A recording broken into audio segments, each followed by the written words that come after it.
Hello students, आज हम पढ़ेंगे एल सेक्शन और चोक इनपुट फिल्टर्स के बारे में।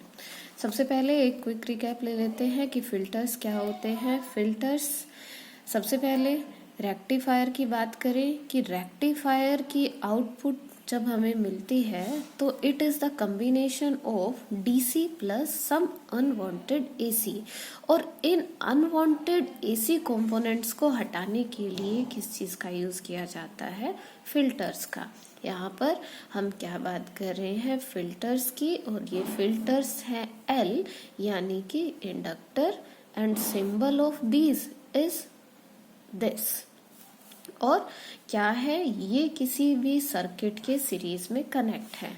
देन सेकंड हमारे पास है कैपेसिटर, दैट इज कैपेसिटर, और सिंबल है जो कैपेसिटर का है वो है ये, and capacitor is always attach in parallel the circuit.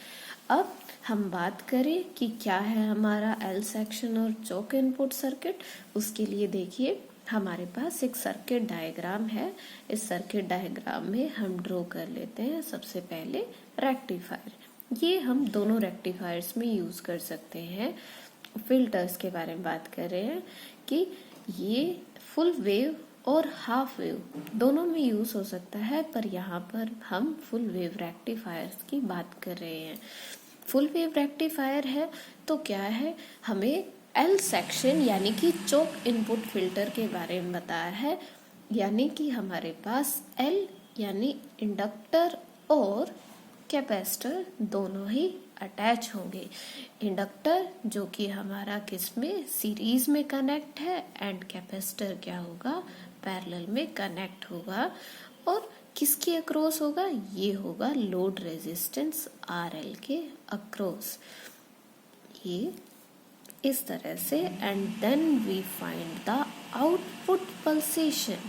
जो हमें आउटपुट चाहिए होगी वो इन दोनों ही हमारे किसके, फिल्टर्स के बाद मिलेगी।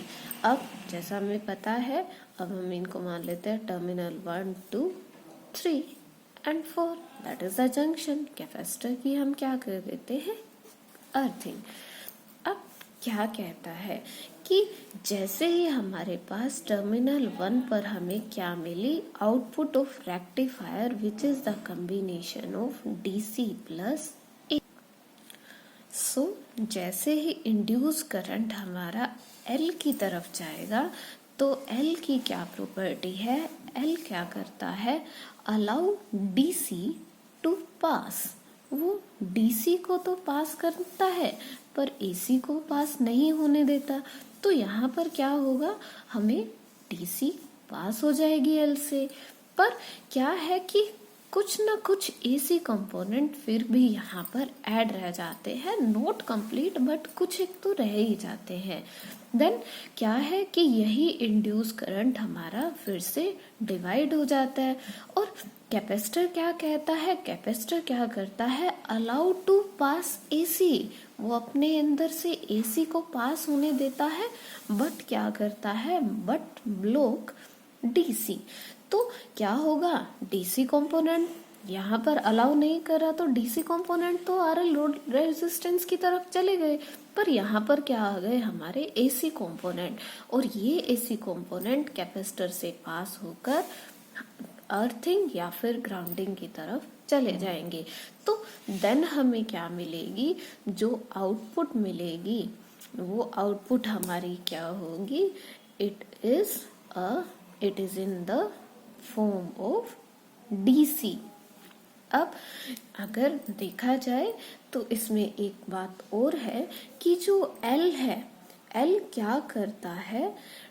अगर करंट इंक्रीज करने की कोशिश करता है तो ये उसको अलाउ नहीं करता। यानी कि करंट जब बढ़ने की कोशिश करता है तो एल उस करंट को बढ़ने नहीं देता। और जो हमारी एनर्जी होती है, यानी कि यहाँ पर इस इंडक्टर में, मैं अलग से बना देती हूँ, ये इंडक्टर की बात करते हैं कि जो एनर्जी मैग्नेटिक फॉर्म में थी, ये induce magnetic field induce current की वजह से हो जाएगा यहाँ पर। तो जो मैग्नेटिक फील्ड स्टोर होता है और करंट के फ्लो को मेंटेन करने के लिए हमारी जो मैग्नेटिक फील्ड एनर्जी है वो किसमें इलेक्ट्रोस्टैटिक एनर्जी में कन्वर्ट हो जाती है। या फिर ये कह सकते हैं एल क्या है, ऑफर्स हाई अपोजिशन, वो high opposition to AC component, यानी कि वो एसी कंपोनेंट का तो सबसे ज्यादा डिनाई करता है सर्किट में आगे जाने के लिए। अब क्या है, अगर बात करें तो एट टर्मिनल 3 हम कैपेसिटर की बात करें कि क्या था, ये अलाउ कर रहा था एसी को पास होने में पर डीसी को ब्लॉक करने में।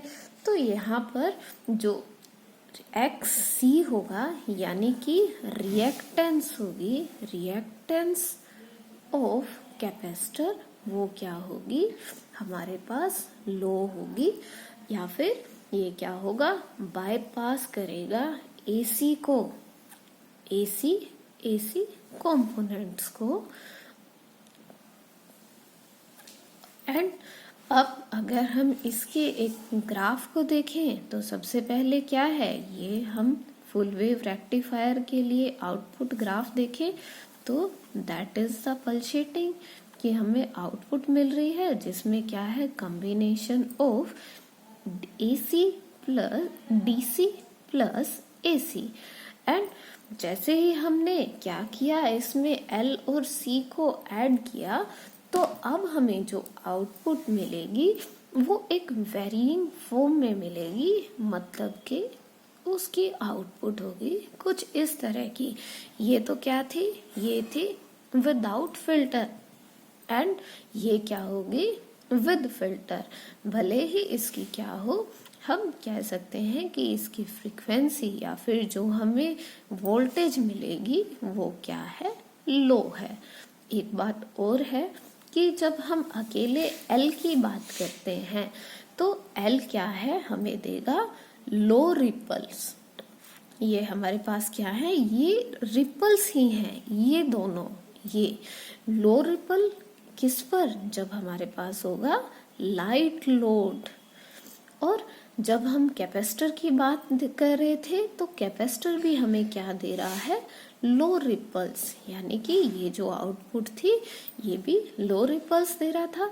बट एल सेक्शन यानी कि क्या होगा, कॉम्बिनेशन ऑफ एल प्लस सी, वो क्या होगा, हमें both low and heavy loads पर भी हमें क्या देगा, एक पल्सेटिंग आउटपुट देगा जिसके बीच में कोई भी ब्रेक थ्रू नहीं होगा। एंड अगर एक और इम्पोर्टेंट बात है, due to their structure it is called L type, यानी कि आप देखो तो ये देखो एक उल्टे एल की तरह इसकी स्ट्रक्चर है।